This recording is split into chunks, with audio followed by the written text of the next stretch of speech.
नमस्कार. मी मनीषा. आज एक बोधकथा पाहूया की एखादी गोष्ट जर चांगल्या माणसाच्या हातात पडली किंवा एखाद्या माणसाला जर चांगली संगत लागली तर त्याचा परिणाम कसा आणि काय होतो. एकदा एक कुंभार मडकी बनवत होता. आपल्या त्या चक्रावर मडकी बनवत होता आणि एक साधू त्या रस्त्याने चालले होते.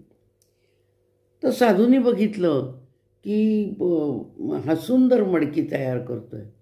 पण त्यांनी पाहिलं की काही सगळी चांगली चांगली मडकी एका बाजूला होती आणि एका कोपऱ्यात एक मडकं ठेवलेलं होतं आणि त्याला जरा भोकं भोकं अशी पडलेली होती. तर त्यांनी त्या कुंभाराला विचारलं की का रे बाबा, असं ते मडकं ते असं का बाजूला ठेवलेस. तर कुंभाराने सांगितलं त्याला तयार करताना अशी त्याची भोकं मुजली नाहीत आणि ते त्याला भोकं भोकं अशी राहिलेली आहेत, त्यामुळं मी ते बाजूला ठेवलं की सगळ्यात मिसळलं जायला नको म्हणून, चांगल्या मडक्यांच्यामध्ये मिसळलं जायला नको म्हणून मी ते बाजूला ठेवले. तर साधू महाराज म्हणाले, असं आहे होय, बरं मग तू असं कर, ते मडकं बाजूला न ठेवता ते मला दे. तर म्हणलं याचं तुम्ही घेऊन काय करणार आहोत, त्याच्यातनं सगळं हे होते, पाणी नाही काय नाही त्यात राहणार. नाही म्हणले, ते तू मला दे.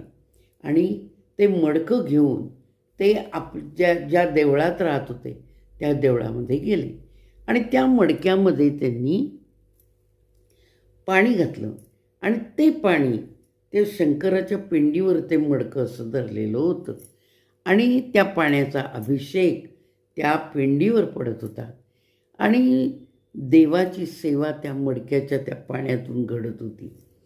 तर बघा, त्या साधूला जी त्या मडक्याची किंमत कळली ते तयार करणाऱ्या त्या कुंभाराला काही कळली नाही आणि साधूच्या त्या सान्निध्यात आल्यामुळं त्या मडक्याची किंमत इतकी वाढली की प्रत्येकजण त्या अभिषेक ज्या पाण्यात ज्या मडक्यातून अभिषेक त्या पिंडीवर पडत होता ते सगळे लोक येणारे दर्शनाला त्या मडक्याला हात लावून नमस्कार करत होते.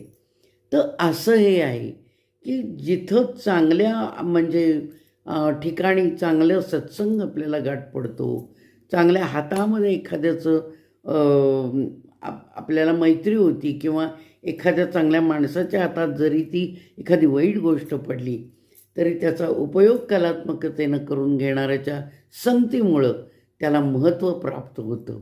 हे या गोष्टीचं तात्पर्य आहे. मी वाचलं होतं, ते सादर केलं. माझ्या चॅनलला सबस्क्राईब करा. धन्यवाद.